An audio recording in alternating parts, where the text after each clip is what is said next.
رب العالمین والصلاة والسلام علی سید الانبیاء والمرسلین محمد بن عبد اللہ الامین وعلی آلہ واصحابہ اجمعین، اما بعد۔ قال رسول اللہ صلی اللہ علیہ وسلم: لا ایمان لمن لا امانۃ لہ ولا دین لمن لا عہد لہ،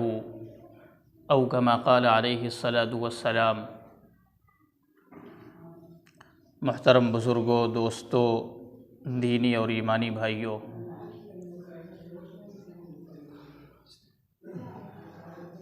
اللہ کے فضل و کرم سے اللہ تبارک و تعالی نے جو دین ہم کو عطا فرمایا ہے، وہ دین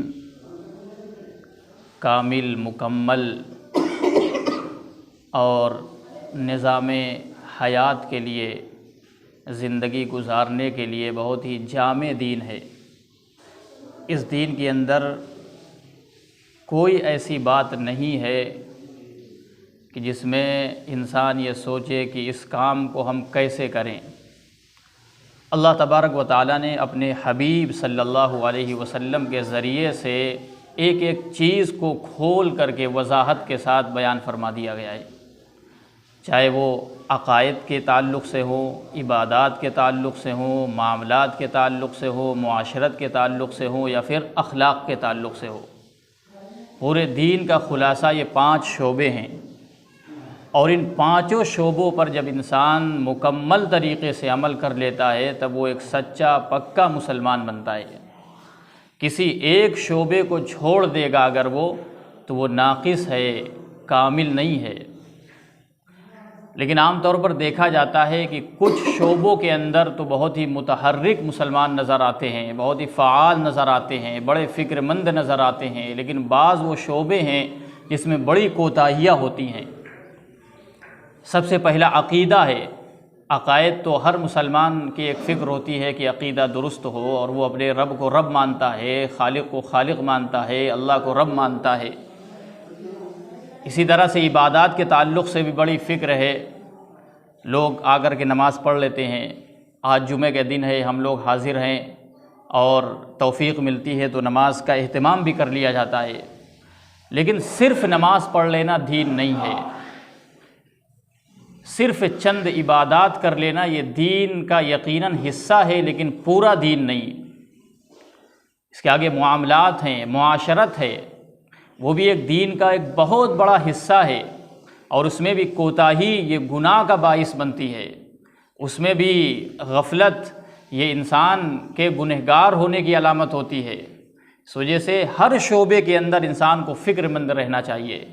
میں نے جو حدیث شریف پڑھی ہے اس میں اللہ کے رسول صلی اللہ علیہ وسلم نے معاملات اور معاشرت کے تعلق سے ایک بہت ہی اہم چیز کی طرف رہنمائی کی ہے۔ اللہ کے رسول صلی اللہ علیہ وسلم نے فرمایا، اس شخص کا کوئی ایمان نہیں، یعنی ایمان میں کوئی حصہ نہیں، لا ایمان لمن لا امانۃ لہ، جس کے اندر امانت داری نہ ہو۔ اس شخص کا ایمان میں کوئی حصہ نہیں، یعنی وہ مومن نہیں، وہ صحیح معنوں میں ایمان والا نہیں جس کے اندر امانت داری کا پاس و لحاظ نہ ہو۔ اب امانت داری ہے کیا؟ ہم اور آپ تو یہ سمجھتے ہیں، چھوٹی سوچ اور چھوٹی فکر والے، کہ ایک امانت وہ ہے جو انسان دوسرے کے پاس رکھتا ہے، اور اس کی حفاظت کرنا، اس کو صحیح سالم رکھنا، اور اس کو جوں کا توں اس کو واپس کر دینا مالک کو، یہ ہے امانت۔ کسی نے پیسے رکھوائے اور پیسے ہم نے حفاظت سے رکھے، اور جب اس نے مانگے تو ہم نے وہ پیسے واپس کر دیے، یقیناً یہ بھی ایک امانت ہے۔ لیکن قرآن کریم جس کو امانت کہہ رہا ہے، وہ صرف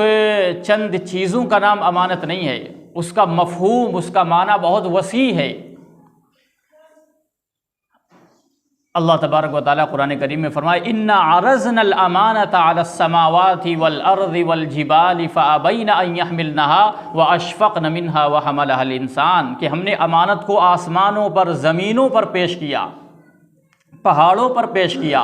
فَأَبَيْنَ، تو ان لوگوں نے انکار کر دیا اس کو اٹھانے سے، امانت داری کو، وَحَمَلَهَا الْإِنسَانُ، اور اس کو انسان نے اٹھا لیا۔ تو یہ پوری زندگی جو اللہ تبارک و تعالیٰ نے دی ہے، یہ ایک امانت ہے۔ اللہ تبارک و تعالیٰ نے آسمانوں کو یہ امانت دی کہ تم کو ہم زندگی دیں گے، تم کو پورا اختیار دیں گے، تم جہاں چاہو چل سکتے ہو، جو چاہو کر سکتے ہو، اور اس کے بعد اس زندگی کا حساب بھی ہم لیں گے۔ یہ ہے امانت کہ اس کو واپس بھی کرنا ہے، اس کو میرے پاس لانا ہے اور اس پوری زندگی کا حساب دینا ہے۔ تو اس کو آسمانوں نے انکار کر دیا کہ نہیں، ہم یہ نہیں کر سکتے، ہمارے بس میں یہ نہیں ہے، حساب اور کتاب دینا، آپ کے سامنے پیش ہونا اور پوری زندگی کا حساب دینا، یہ ہمارے بس میں نہیں ہے۔ یہ قرآن کہہ رہا ہے فَأَبَيْنَا، زمین کے سامنے پیش کیا، زمین اتنی ٹھوس چیز کہ بڑے بڑے پہاڑ اس کے اندر سما گئے، اس نے انکار کر دیا۔ جب انسانوں کے ساتھ میں پیش کیا گیا تو انسان نے اس کو اٹھانے سے اٹھا لیا اس کو اور کہا کہ ہم اٹھائیں گے اس کو۔ تو یہ پوری زندگی انسان پیدا ہوتا ہے اور پیدا ہونے سے لے کر کے موت تک کی اس کی پوری زندگی یہ امانت ہے، اس کو ہم اپنی طریقے سے، خود مختاری سے، اپنی مرضی سے نہیں گزار سکتے۔ اسی کو اللہ کے رسول نے فرمایا لا ایمان لمن لا امانت لہ، کہ اس زندگی کا جو یہ امانت ہے اس کا پاس و لحاظ رکھنا اور اس کو صحیح طریقے سے، ایک امانت آپ کسی کے پاس رکھیں اور اس میں خرد برد کر دے، اس کو توڑ ڈالے، اس کو ضائع کر دے تو آپ کو کتنا غصہ آئے گا۔ اور فطری بات ہے کہ غصہ آنا، کہ اس کو ہم حفاظت کے لیے دیا تھا اور اس نے ہماری چیز کو ضائع کر دیا۔ تو اسی طرح سے اللہ تعالیٰ کہہ رہا ہے یہ جو زندگی ہم نے دی ہے یہ بھی ایک امانت ہے، اور اس کو ہم جیسے چاہیں گے، ہماری مرضی کے مطابق تم کو گزارنا ہے، اور اس کو پھر واپس ہم لے لیں گے اس زندگی کو، اور پوری زندگی میں جو آپ نے کیا ہے اس کا پورا حساب دینا پڑے گا۔ اور یہ وعدہ ہم لوگ بہت پہلے کر چکے ہیں، جس کو عہد الست کہا جاتا ہے، کہ اللہ تبارک و تعالیٰ نے انسانوں کے پیدا ہونے سے پہلے، جس کو عالم ارواح کہا جاتا ہے، روحوں کی دنیا، عالم ارواح، وہاں پر ساری روحوں کو جمع کیا تھا اور سب سے کہا تھا کہ الست بربکم، کیا میں تمہارا پروردگار نہیں ہوں، میں تمہارا رب نہیں ہوں؟ تو ساری روحوں نے کہا تھا کہ قالوا بلا، کیوں نہیں، آپ ہمارے پروردگار ہیں۔ ہم سب نے اقرار کیا تھا۔ اب ہم کہتے ہیں کہ ہم کو تو پتہ نہیں ہم نے اقرار کیا تھا۔ بعض لوگوں نے تو یہاں تک لکھا ہے کہ ہم نے سنا، بعض بزرگوں کا یہ بیان ہے کہ ہم نے باقاعدہ سنا اور ہم نے یہ اقرار کیا، اور ہمارے بغل میں کون کون لوگ تھے یہ بھی ان کو پتہ ہے، لیکن ہم کو نہیں پتہ، لیکن ہم نے یہ اقرار کیا ہے۔ تو قرآن کریم کہہ رہا ہے، اللہ تبارک و تعالیٰ بتلا رہا ہے کہ تم نے اقرار کیا تھا اور کہا تھا کہ نہیں، قالوا بلا، آپ ہمارے پروردگار ہیں اور آپ ہمارے رب ہیں، یہ ہم سب نے اقرار کیا ہے۔ لہذا یہ زندگی جو اللہ تبارک و تعالیٰ نے دی ہے یہ ایک امانت ہے، اور زندگی کا ایک حصہ امانت ہے، اسی لیے خودکشی حرام ہے۔ ہم اس جان کو اپنی مرضی کے مطابق نہیں خرچ کر سکتے اور اس کو نہیں ضائع کر سکتے۔ کوئی انسان اگر خودکشی کرتا ہے اور اپنی جان کو وہ اپنے ہاتھ سے وہ قتل کرتا ہے اپنے آپ کو، یا قتل کرواتا ہے، تو یہ حرام ہے، ہمیشہ کے لیے اس کا گناہ لکھا جائے گا، کیونکہ اللہ تبارک و تعالیٰ نے زندگی دی ہے تو اس کا لینے کا اختیار بھی اس کو ہے۔ اسی وجہ سے بعض لوگ جو ہاتھ کاٹ لیتے ہیں، ناک کان کاٹ لیتے ہیں، اور جسم کے اندر بعض جگہ چھری چلوا کر کے وہ نام لکھوا دیتے ہیں، یہ سب حرام لکھا ہے۔ یہ ایک انگلی کا ایک حصہ کاٹنا، جسم کا ایک حصہ کاٹنا ہمارے اختیار میں نہیں ہے۔ اللہ تبارک و تعالیٰ نے فرمایا کہ یہ امانت ہے زندگی، اور اس کا حساب بھی لیا جائے گا۔ یہ آنکھ امانت ہے، یہ کان امانت ہے، یہ پیر امانت ہیں، یہ ہاتھ امانت ہے۔ زندگی کا اور جسم کا ایک ایک حصہ، ایک ایک انگ، ایک ایک عضو، یہ سب امانت ہے۔ ہماری اپنی مرضی نہیں کہ ہم جیسے چاہیں اس کو خرچ کریں اور جو چاہے جہاں چاہیں اس کا استعمال کریں۔ آنکھ اگر ہم نے آنکھ سے غلط دیکھا ہے تو اس کا بھی حساب دینا پڑے گا، اور یہ آنکھوں کی خیانت ہے۔ اور قرآن کریم اسی کو آنکھوں کی خیانت کہہ رہا ہے کہ خائنۃ الاعین وما تخفی الصدور، کہ انسان جب آنکھ سے غلط چیزیں دیکھتا ہے تو یہ امانت میں خیانت کر رہا ہے، اور اس کا حساب دینا پڑے گا کہ جو چیزیں غلط دیکھی۔ تو آنکھ اللہ تبارک و تعالیٰ نے اس لیے دی ہے تاکہ اس سے اچھی چیزیں دیکھی جائیں، اس کو اللہ کے مرضی کے مطابق اس کا استعمال کیا جائے، اس سے قرآن کریم دیکھا جائے اور اس سے دوسری چیزیں دیکھی جائیں، جائز چیزوں میں ہم اس کو استعمال کریں۔ بد نگاہی، بد نظری، غلط چیزوں کی طرف اگر ہم دیکھتے ہیں تو یقیناً یہ آنکھوں کی خیانت ہم کر رہے ہیں۔ اسی طرح سے کان ہے، کانوں کے ذریعے سے اگر ہم غلط بات سنتے ہیں اور غلط بات اگر ہمارے ذہنوں میں آتی ہے اور غلط بات سنتے ہیں، غلط بات اس کو ریپیٹ کرتے ہیں، تو یہ کانوں کی خیانت ہے، اور اس کا بھی اللہ تبارک و تعالیٰ حساب لے گا۔ اس وجہ سے پوری زندگی امانت ہے، جس کو اللہ کے رسول صلی اللہ علیہ وسلم نے فرمایا لا ایمان لمن لا امانت لہ، کہ اس کا کوئی حصہ نہیں جس کے اندر پاسداری نہ ہو، امانت کے صحیح ادا کرنے